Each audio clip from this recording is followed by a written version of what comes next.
Good morning, everyone. Help yourself to a cup of coffee. Want to thank Hensha for sponsoring this morning's Amunah Shir in memory of her beloved husband, Tzvi Hirsch ben Moshe Dov Ber, on the occasion of his 11th Yurtzeit, 23 Mar Cheshvan. This is him. His book here.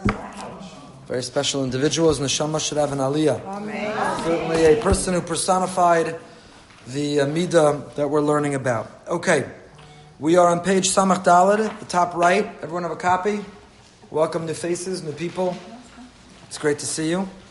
And we've been going through the Slonim Rebbe's section called Yesodei HaTorah, where he's been describing the mitzvah of Dveikus, the obligation of clinging to Hashem. What does it mean to cleave, to cling to Hashem? How does that express itself in real life? How do we achieve that? How do we do that?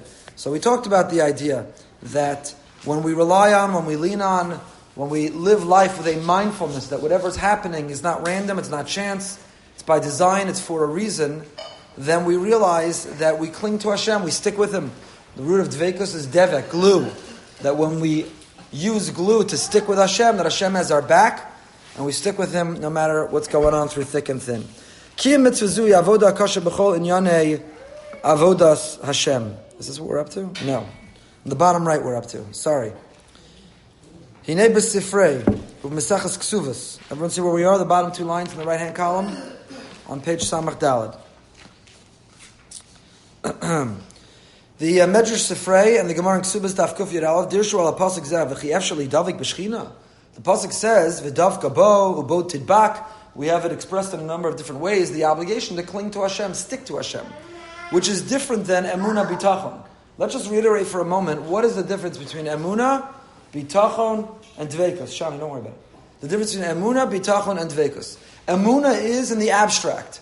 Emunah is the philosophical, theological knowledge that there is a creator of the universe. We didn't come into being randomly. We're not the result of we may be the result of a Big Bang, but the Big Bang, the catalyst of the Big Bang, is the Ribono Shel Olam. We're here because there is a creator, there's a Borei Olam, there's a first cause, as philosophers would describe. That's emunah, to know in the abstract that there is a God. Bitachon is to realize that because there is a God, He didn't just create a world and move on. He didn't just create a world and now we operate on our own, but He has an intimate relationship, awareness, knowledge, and direction in our lives. There's such a thing as providence. He is involved in our lives. The things that happen in our lives are not by chance, they're by design. They happen because He willed it. And if we rely or need something in the future, with a great sense of dependence, they will happen because HaKadosh Baruch Hu is going to will it as well. And that's bitachon. Bitachon is therefore in the Chazon Ish. We studied the Chazon Ish's emunah bitachon. The Chazon Ish's definition, bitachon is to realize that whatever happens in my life is l'tava avid, command averech man l'tava avid. Whatever happens is for the best. So when I win the lottery, it's not hard to realize that that's for the best. When I have a healthy marriage, it's not hard to realize that that's for the best. When I have nachas for my children, it's easy. The test of bitachon is not when everything is going the way you want. The test of bitachon is when things are not working out the way you would have written them up. Do you still embrace Hashem and realize that this is for Him, from Him? That we don't know. You want to say about the story of the person who missed the flight. Right, exactly. The family who lost the person who missed the flight. Exactly. When things work out incredibly, and to realize like, wow, Yad Hashem, I have such emunah and bitachon, it's a level. It's an important level, certainly a higher level than living without any awareness at all that there's Hashem. But the higher level than that is when things don't work out and you say, this is Hashem's will. The other night we made a Daf Yomi, finished a couple of days ago, Masechah Sanhedrin. It's a very big accomplishment. The beginning of Masechah Sanhedrin, a member of our community, who's very beloved, was diagnosed with a terrible illness. And we've all been davening, and many were learning that Masechah Dafka in his merit, in his chus. Rebaruch Tzvi ben Rivka Batya. So he made the siyum, and he said something outrageous at the beginning of the siyum. He said, I've been learning the Daf Yomi for 15 years, and I've hardly made any siyums. Because in any Masechta, invariably, as a very busy physician, there were days that I missed. I just couldn't keep up. So even though I've been learning the Daf for 15 years, there's very few Masechtas that I actually finished. He said, so it's with great pride that I'm making the siyum on Sanhedrin. He says, because I finished it from beginning to end. And how did I finish it? He's not working right now because he's in treatment. He says, Hashem blessed me with a sabbatical from work so I could sit and learn.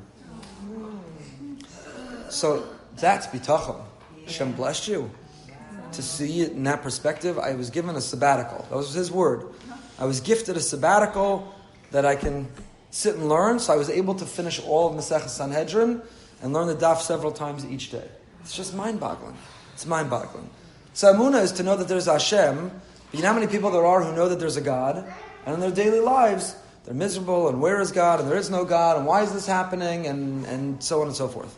Bitachon is not only that there's Hashem, that whatever's happening, it's for a reason. And even though it may be painful and difficult, and I wish it were different, but if it's happening for a reason, and therefore, with bitachon, I lean on Hashem. So what's dveikus? Where does dveikus fit in? Because even bitachon is the intellectual knowledge to know that whatever's happening is happening for a reason. Dveikus is living my daily life, that in every moment I'm living a mindfulness. It's wearing dveikus is wearing glasses that I see the world through the prism of knowing that Hashem is with me in every moment. Dveikus, he's sitting next to me on the couch. He's on the phone, conferenced in with whomever I'm talking to. He's walking into that difficult business meeting. He's with me at the parent-teacher conference when I'm about to hear whatever I'm about to hear about my child. Kadosh Baruch Hu is in the room. He's sitting next to me. He's with me in every moment and at every opportunity. So it's not just Emunah intellectually, philosophically. It's not just bitachon, even bitachon that I know that there's a reason for this. It's dveikus. It's that I'm living my life clinging to Him. We're walking into the room. I say, Hashem, come on, make this work out. We walk out of the room. Yes, Hashem, thank you. That was amazing. It's a dveikus. It's devek. It's glue. It's sticking with Hashem. So that's this pasuk. And that's what this means. And on this pasuk, the Sifri and the Gemara Ksubas ask, V'chi efshar lihidavik b'shchina? V'aksiv ki Hashem lokacha ish ochlahu. How could you cling to Hashem? Hashem, the source of all, is a fire who consumes you. If you try to get too close to Hashem, you're going to get burnt. On the one hand, Hashem is our Father. Your Father you snuggle with, you get a hug from. Father puts His hand on your shoulder. Father holds you when you need support. So on the one hand, we have this casual relationship with Hashem. He's our Father. But He's also the King. You can't get too close to the King and be too casual. Because Baruch Hu is the creator of the universe. And He's described by the Pasuk as an Eish Ochla. He's a fire that consumes. So how can you cling to fire? You cling to fire, you're going to get burnt. Ela hidavek b'talmidei chachamim. He concludes the Gemara. He actually only quotes part of it. The Gemara concludes you need to do two things. Number one, you should make sure your daughter marries a Talmid Chacham. And number two, I guess the assumption is you should make sure your sons are Talmidei Chachamim and your daughters marry Talmidei Chachamim. I guess in 2017 you would say, make sure your daughters are Talmidos Chachamos as well. But, and v'hidavik b'talmidei Chachamim. The closest we can come to clinging to Hashem is clinging to those who are the closest to Hashem. Is clinging to those who are the closest to Hashem. Which makes sense, by the way, in the following way. Whatever we admire in life, whatever we're excited about in life, what's up, Mac? Whatever we're excited about in life, right? Think about for a moment, right? In our day, we can appreciate this more than in any other, right? Because let's say you love, you love tennis. So if you love tennis and you're on social media, what do? You follow on Instagram and Facebook and Twitter the best tennis players. You don't follow some kid you saw in the park playing tennis. You're not following their career or their statistics.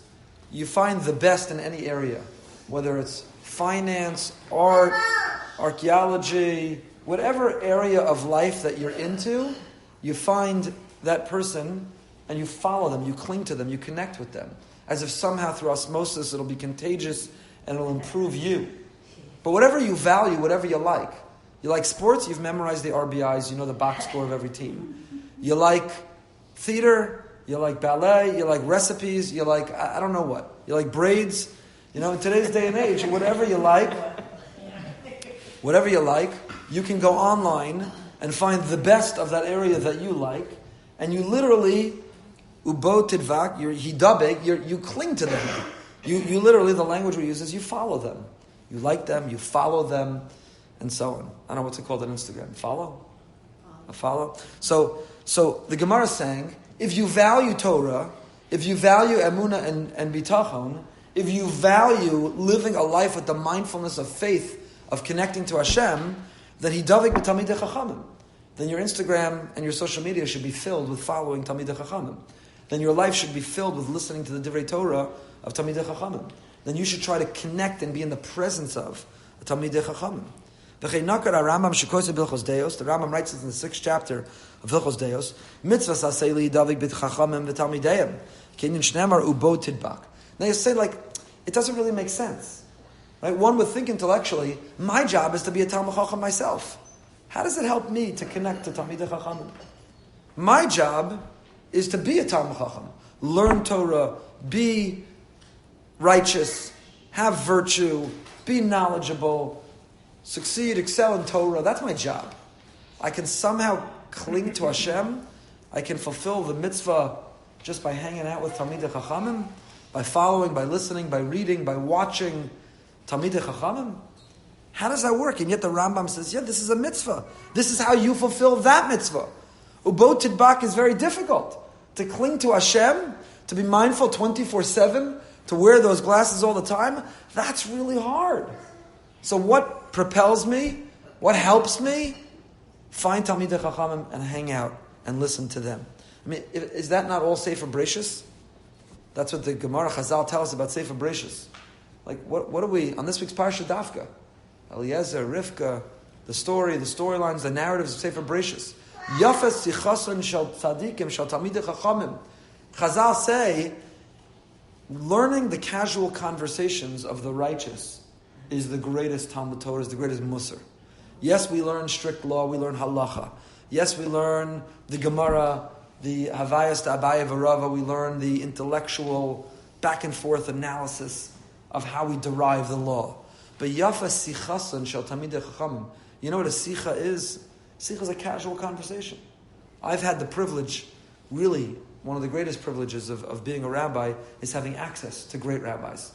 And whether it's the conversations you have directly, or the privilege to be in the room and eavesdrop with permission to the conversations happening between Talmidei Chachamim or Talmidei Chachamim and others, their wives, with their family members, and you learn as much, arguably more, from the behavior. Now, not all Talmidei Chachamim having knowledge. This is just as an aside. The Gemara says that Kol Talmid Chacham she'ein bo das, nevela tova heimenu, nevela srucha tova heimenu. Chazal say that any Talmid Chacham who lacks das, a decomposing carcass is better than them. It's a pretty graphic image. How could you be a Talmid Chacham and lack das? So what is das? What is das?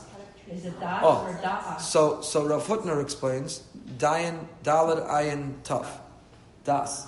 Da'as. So what is da'as? To be a Talmid Chacham is you have knowledge. You can have an incredible memory, you can have amazing diligence, and you know Shas by heart.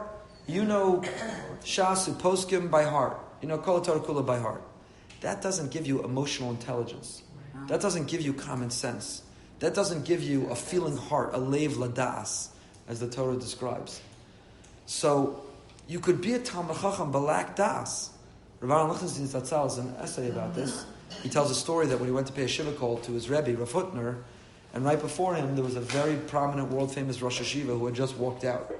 And Rav Hutner turned to Rav Aaron, enraged by what this Talmid Chacham had said to him, trying to comfort him, which was the most ridiculous thing in the world, and said to Rav Aaron Lichtenstein, Kol Talmid Chacham she'ein bo das, nevela tova heimenu. And he said to Rav Lichtenstein, he said, do you hear what Chazal said? Not an ignoramus, Kol am ha'aretz she'ein bo das. A Talmid Chacham she'ein bo das. You could be a Talmid Chacham but have no das.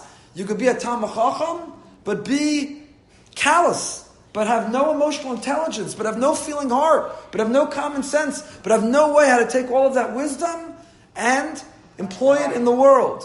So Rav Aaron Lichtenstein's article is about what do we believe about Das Torah. You know, there's a concept of Das Torah that it's lived to a different intensity in different communities. Among the so-called modern Orthodox, there's a cynicism about Das Torah. The more you get into the Haredi, Hasidic world, there's a great emphasis on Das Torah. Das Torah is that the more Torah someone has, the more general wisdom and better their intuition. So before you invest in that deal, before you buy that house, before you allow your child to go through with that shidduch, you get the approval of Das Torah. You consult with what does Das Torah have to say on this. So to ask Das Torah, what do I do when my fleshig fork got mixed in my milchig dishwasher? That's not Das Torah, that's asking a shaila. Das Torah is when it's not strictly a halachic thing, but I want to know the intuition of Das Torah. Now, we all believe in Das Torah. I think part of a basic structure of Torah Judaism is to believe that the more Torah you have, the more it shapes and molds your intuition, the greater your judgment, and the greater your wisdom. That's why we seek eitzas, we seek wisdom all the time. The people we think who have more Torah. Chazal tells marbe eitzva marbe tvuna. The more you seek wisdom, the more insight that you're going to have. So we all believe in it to some extent. But in Rav Rufstein's article, I think it's so brilliant. He says, based on everything I've just told you, that someone can only have Das Torah if they have Das. If Chazal say, Kol Talmid Chacham she'ein bo Das, then if you're a Talmid Chacham with no Das, a carcass is better than you, then it means being a Talmid Chacham does not equate to having Das. You could be a great Talmid Chacham with no Das. But being a Talmid Chacham does give you the head start. It does give you the greater likelihood of having a sense of Das. What's going on, buddy? This is my nephew now. So how do we get into all of this? So that's Hidavek b'Talmidei Chachamim. The Rambam is codifying, the Rambam is writing, the Rambam doesn't write this in his Mor Nevuchim, the Rambam is not writing this in his Perush HaMishnayos, the Rambam is writing this in his Mishnah Torah, in his Yad HaChazaka, in Hilchos Deos. The Rambam is writing this in his code of Jewish law. It is a halacha. How do you fulfill clinging to Hashem? By clinging to Talmidei Chachamim. By finding people whose lives are shaped and molded by the Torah knowledge that they have. By the will of Hashem, by the blueprint. What is Torah? Torah is a blueprint for the world. Histaka b'oraiso borei alma. God looked at the Torah, He created the world. The Torah is the blueprint. It's the manual for how to live. So, you have a problem. Last night our thermostat went out at midnight and the air conditioner stopped and I'm scrambling online and reading. I'm going to call. Something that you got to look in the manual. So, if you knew that you knew somebody who knew the manual by heart, you're going to fool around with it yourself, or you're going to call the person who knows the manual by heart. You're going to go with your intuition. I think I should try this to fix it. Or you're going to go to talk to the person who wrote the manual, who knows the manual by heart. So the Torah is the manual of life. It's the blueprint of creation. Those who know the manual by heart, those who've written, so to say, the continuation of the manual, Torah Sheba'al Peh, the Baalei HaMasorah, those who are in charge of the transmission of the oral Torah, of the tradition, of the Masorah, those are Talmidei Chachamim. Now, you can know the manual by heart, but have no common sense. You can know the manual by heart and have no emotional intelligence. So that's not who I'm going to for help. Maybe on the thermostat, but not on life. So here too, you need to find the person who has the combination of both knowing the manual by heart, who's the Talmid Chacham, who has Das. That's Das Torah. So how do you achieve Dveikus? One of the ways that we are exposed to and cling to Hashem is by finding His representatives, His best representatives here on earth. Now, what does it mean to be His best representative here on earth? So there's a pasuk in Malachi that says, Ki malach Hashem tzevakos Torah yivakshem mipiyu. Something like that. I don't know Malachi or anything by heart, but something like that. So, the Navi Malachi. So the Gemara says on this pasuk, Ki malach Hashem tzevakos Torah yivakshem mipiyu, only when your Rav is dome malach, as Torah yivakshem mipiyu. When your Rebbe is dome malach. So you have a Rebbe who's a Talmid Chacham, but they speak Lashon Hara, and they have no rachmanos, they're not kind, and they come late to davening, and they have no kavana, and they're unimpressive in their character. So Torah al yivakshem mipiyu, say Chazal. That's not who you seek Torah from. You need to find somebody who's doma l'malach. Now, is that a fair barometer? Is that a fair threshold? Is that a fair expectation of a Rebbe? They're doma l'malach. But as close as we can get to doma l'malach, to being similar to an angel, to angelic. When you see somebody who's angelic, that's who we seek to get Torah from. So you need a Talmid Chacham who has Das. You need a Talmid Chacham who's doma l'malach, who's angelic in their demeanor, in their character, in their sensitivity, in their kindness, in how they conduct themselves. That the Torah has filtered down from their head to their heart into their hands and feet. If it's just in their head and it doesn't express itself in their heart, their hands and feet, read their say fascinating, intellectually great. But in terms of who we cling to, who we seek guidance from, whose intuition that we trust. So this is what Chazal are saying. Chazal are saying, Ubo tidbak. You want to know what it's like to cling to Hashem? Cling to Hashem's greatest ambassadors here on earth. Those who are his greatest representatives and ambassadors, who are the embodiment of all that he stands for. And if you cling to them, you will be clinging to Shechina.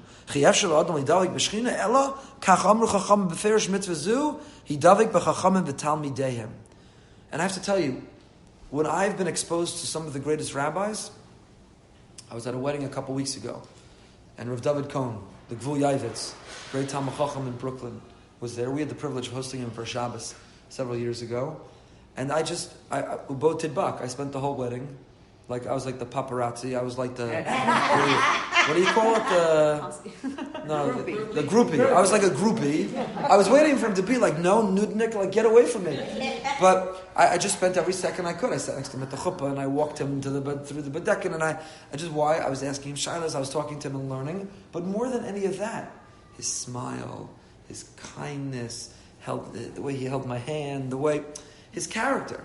So he knows everything by heart. Okay, Hashem blessed him with an unbelievable memory. But his diligence to be able to, I asked him a question, a very interesting shaila.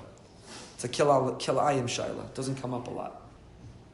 Right? They sell in Home Depot apparently a tree that is grafted of different citrus fruit. So you plant the tree in your backyard and one tree grows grapefruits, oranges, lemons, all kinds of citrus fruit. So it's a kilayim shaila. The shaila is not it doesn't come up often. So he told me what he thought. But then he had the humility, he said, but it's a good shaila, I don't want to give you the answer. So he wrote it down, and he said, I'm going to call you, let me look into it a little bit.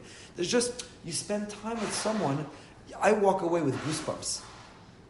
Rav Shechter is one of my rebbeim. I used to sit in Rav Shechter's shir, and used to listen to him. So the way you listen to Rav Shechter, he literally is like an encyclopedia. It's just mind-boggling, the way his mind works. That was amazing. Those weren't the moments at shir where I got goosebumps. It was when he was telling you a story, and he'd start to cry. He would talk about Eretz Yisrael, and he would be emotionally moved. So when you see the character, you get goosebumps. You feel like, I'm connecting to something greater than myself. I want you to know that's what drives sometimes when I'm struggling with emunah, bitachon, or dveikus. Sometimes when you're saying, you know what, maybe this whole thing is not really true. Maybe there's doubt or uncertainty that creeps in. And everybody has that doubt and uncertainty. What do I lean on? I say, you know what, these rebbeim of mine, they're like the smartest people that ever lived. And they think it's true. They're super geniuses. They're incredibly brilliant. They're living it in their character. They've come to the conclusion it's worthwhile to pursue, it's true, it's worth it to shape your whole life around. Then you know what, I'm sticking with it. Ubo tidbak, I'm sticking with it. So, this is another angle. We've talked all the time about emunah, bitachon, dveikus as our relationship with Hashem. Here, emunah, bitachon, and dveikus are expressing itself also with who we hang out with, who we admire, who are the celebrities and heroes on our wall. I was just meeting with someone this morning who said to me that his family's in a crisis because there's no heroes anymore. Right? Now we live in a world we're literally taking down the monuments, and we're taking down the heroes one by one. That anyone we thought was a hero, we're finding a reason that they're not a hero. We're taking heroes down one by one. And you know what? Many of these don't deserve to be heroes. We're learning things about their lives that they're unworthy of being heroes. But who are our heroes? And what do our children and grandchildren understand from us who our heroes are?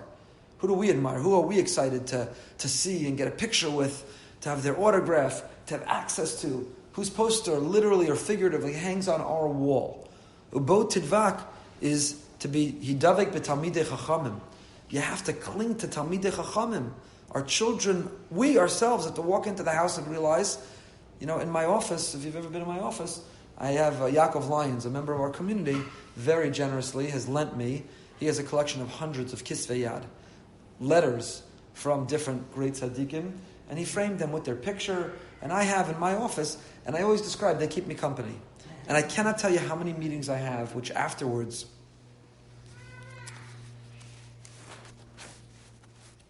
I have a sense of yesh. It's very easy. People in incredible pain, going through an unbelievable hardship. And you sit there saying, like, come on, God. And then you look and you say, you know what? They're keeping me company. I have the Rav and the Lubavitcher Rebbe and Rav Avadia Yosef, and Rav Chaim Ozer Grushinsky. These are letters from them. I could look at the ink of their signature and their picture, and you say, you know what? If this was worthwhile for them, I'm sticking with it. It's worthwhile for me. I'm believing in it. I'm sticking with it. So this is another component of and strategy to emunah and bitachon and dvekus. Sometimes when you're feeling depleted, when you're feeling low, when you're not feeling it, attach yourself to someone who is feeling it. You know, who do you hang out with in the gym? If you really want to be inspired in the gym to do well and kill it, so do you hang out with like the person who's sitting there schmoozing, eating the donut, not really working the machines, doesn't exactly have the look of the most successful person in the gym? Or do you find the person in the gym who's like killing it? They're the embodiment of the gym. They're in great shape. They're diligently working out all the machines. They're like, who do you hang out with? You want to be inspired. You're not in the zone to want to work out. You don't go find the person chugging donuts, sitting in a chair, schmoozing, avoiding all of the equipment. You go find the person who's killing it on the equipment. And that's another of the methodology of dvekus. You want to feel dvekus to Hashem, go find the people who are killing it. Read biographies of Gedolei Yisrael, good biographies, not hagiographies. Hagiography is the biography that just tells you how they were born perfect. The hagiography, which tells you how someone is born perfect, it's inspiring, but you can't aspire to it because you're like, come on. So they had no temptation. My entire life is filled with temptation. Yeah. How can I connect to this? Exactly. So, but you read biographies that are real and that tell you their struggles. Yeah. I remember there was a certain great rabbi who passed away, and stories came out about him soon after he died, and his daughter wrote a hesped. And his daughter in the hesped wrote, I want you to know my father was a real person. And his greatness was that he grew. And I want to tell you some of the areas where he grew. Where at first he needed to grow and then he grew. I was blown away by reading that. This daughter of a great Adam Gadol, who's like, he wasn't always the greatest father, and then he became the greatest father. He wasn't this and he did that. And he's like, these articles, I don't really recognize the man that are being described in some of these eulogies that are depicting him as if he was always perfect and infallible and everything was great. But if you want to, this is the Hidavik B'Talmidei Chachamim. Telushkin's book on the Rebbe is a great book. I loved it. I was inspired. But I also had Yesh. Because Telushkin says the Rebbe never took a day of vacation in his life. He said, HaKadosh Baruch Hu needs us. We're on a mission. I can't take it. So now, if I need more than a day of vacation, I feel like an utter pathetic nothing. I'm such a nothing that I actually needed a minute to myself. Chaim Miller's book on the Rebbe I thought was incredible. It's much more scholarly, historical, footnotes. And it doesn't Chalila say anything negative about the Rebbe, but it tells about the Rebbe's time in university and living in Paris, and it's relatable to whatever degree. But we have a whole genre of books on Gedolei Yisrael. I'm reading a book now on the Kleisenberger Rebbe. It's a Feldheim book on the Kleisenberger Rebbe. You're able to, you want to be inspired. Hidavek b'Talmidei Chachamim. Look at what they went through. Draw strength from their lives, from how they endured. Whatever you think you're going through that's hard in your life, and I don't say this to make you feel guilty, the likelihood is it doesn't come to one iota of what the Kleisenberger Rebbe went through in his life. Whatever you went through, he went through times 10. Then that's not to minimize whatever someone's going through. Whatever you're going through, I'm not minimizing it. I'm just saying, if you want to draw strength, how can I continue to nevertheless have emunah? Read the biography of the Kleisenberger Rebbe. It's unbelievably powerful. When Tal Ben Shachar, the author of the most popular books on happiness, who gave the most popular class in the history of Harvard, spoke here. Anyone there? You remember several years ago? Someone asked him, what book should we read? Happiness. I want to be happy. What book should we read? And it was fascinating. He said, don't read self-help books. He's like, I'm hurting myself because I make a living off people buying my self-help books. He goes, but those are not what you should read. He said, the research shows that if you want to be happy, you want to grow, read biographies. Biographies. You see their struggles. You see how they overcame them. You see how they grew. It inspires you. You're on fire. Rebbetzin Machlis, I've quoted it several times. That Rebbetzin Machlis books, the Rebbetzin Kanievsky book. There are books, Gedolei Yisrael, women, the greatest women of the Jewish people. By the way, that's what we're doing right now. We're reading about Avram and Sarah, Yitzchak and Rivka. What do you think we're doing in shul every Shabbos right now? Okay, and Sefer Vayikra gets a little more complicated. But right now, what are we doing? We're reading the biography of Avram and Yitzchak, of Sarah and Rivka. It's unbelievable. We're reading their story. And let me ask you, was it smooth sailing for any of them? No. We're reading their biography, how they overcame hardship. So this is one of the methodologies. Yes. Baruch atah Adonai Eloheinu melech haolam, she'akol niyeh b'dvaro. Amen. I saw a great thing this morning. One more second. Reb Melech Bitterman writes, when someone gets engaged, do you know why it's called a vort? Why? So I always thought, because you say it Dvar Torah, it's a vort. Vort is Yiddish word for a word. He said no. He says it's called a vort. You'll never forget this. In Mitzvah Shem, you'll make a vort for your children and grandchildren. He says it's called a vort because Shakol Niyeh Bidvaro. We know HaKadosh Baruch Hu Mizavik Zivugim, that in all the areas of life where Hashem shows His hand the most is in the area of making a shidduch. You come to celebrate this union of this couple. The Bas Kol Omer. How did these couple come together? Because the heavenly voice went out and said they belong together. The Vart, the word, is Shakol Niyeh Bidvaro. That everything happens with Hashem's word. That the Bas Kol, Hashem's heavenly voice went out and said, Bas Ploni the Ploni.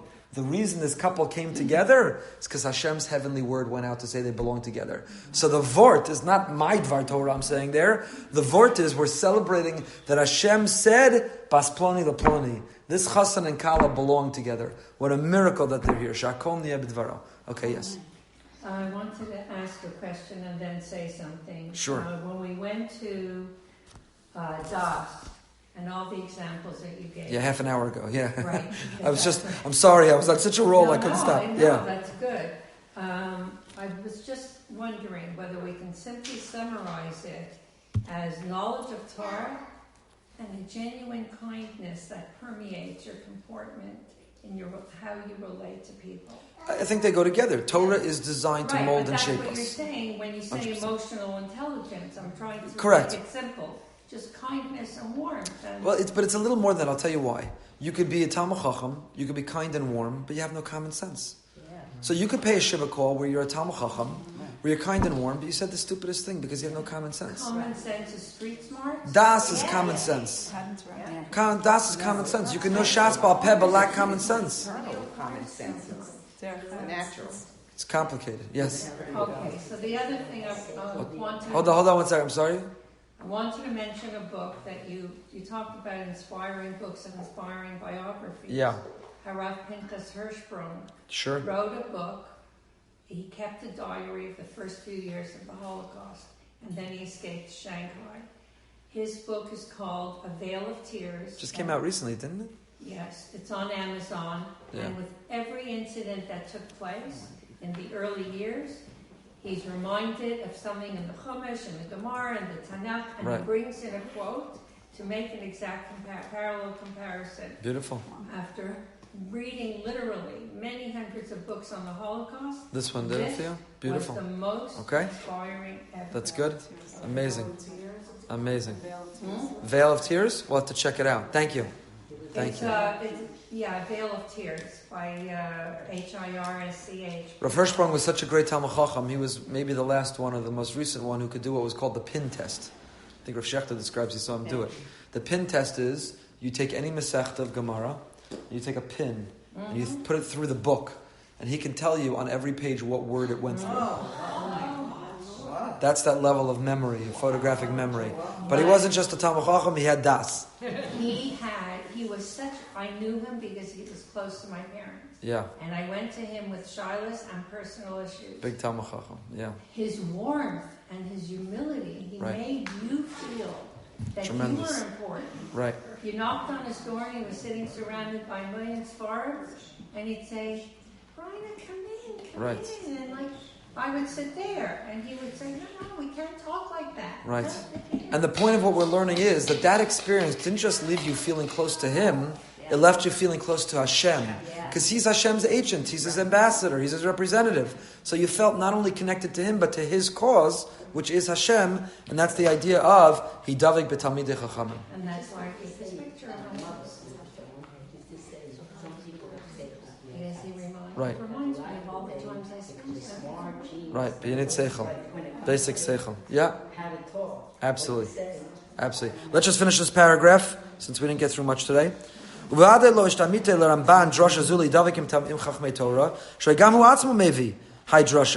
So the Rambam quotes it in Hilchos Deos, and the Ramban also. El yesh levar kavanos al pi ma shekasav v'asagasav l'sefer hamitzvos. Kishecholeg al Rambam masover ki b'shmo tishava hi mitzvah miyuchedes shetzivanu lishava b'shmo.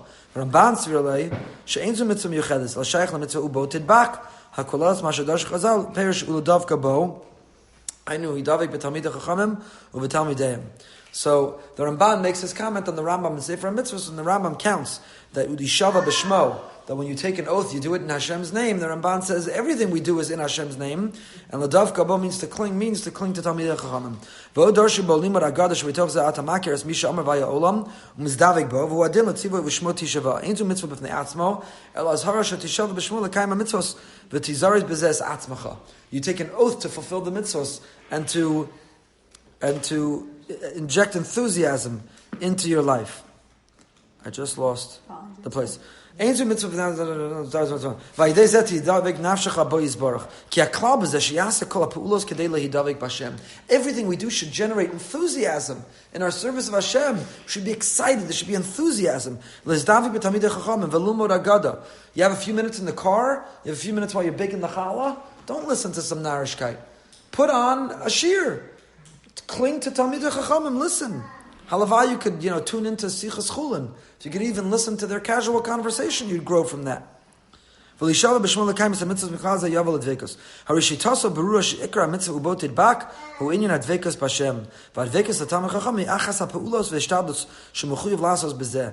K'mo limud agado k'mo lishava b'shmo. So among the list of things that we can do to grow in emunah and bitachon is the mindfulness of emunah and bitachon, is to think about Hashem, is to wear the glasses where we see Hashem.